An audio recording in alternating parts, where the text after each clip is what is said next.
Pour qu'une dose thérapeutique d'énergie puisse atteindre efficacement et en toute sécurité les tissus cibles profonds, les caractéristiques d'absorption des couches tissulaires intermédiaires telles que les cheveux, la peau, la graisse et les muscles doivent également être prises en compte.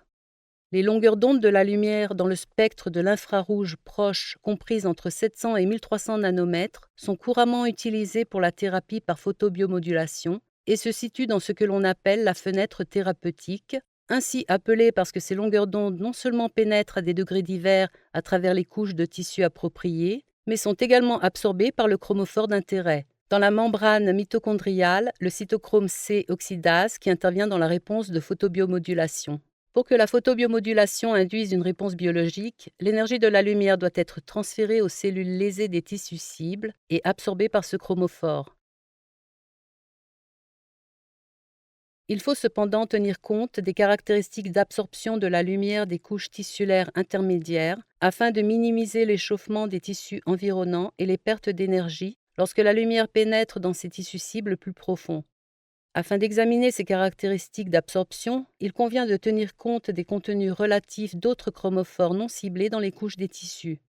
Il est important de savoir si une échelle linéaire ou logarithmique est utilisée pour évaluer l'absorption de différentes longueurs d'onde dans chaque chromophore. Par exemple, dans ce tableau logarithmique, il pourrait sembler qu'il existe une grande différence d'absorption de 980 nanomètres de lumière dans l'eau.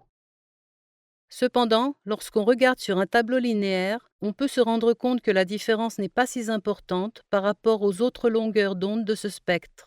De même, nous pouvons voir que les longueurs d'onde les plus couramment utilisées dans le spectre de l'infrarouge proche pour la photobiomodulation ont toutes approximativement la même absorption dans un autre chromophore, l'hémoglobine.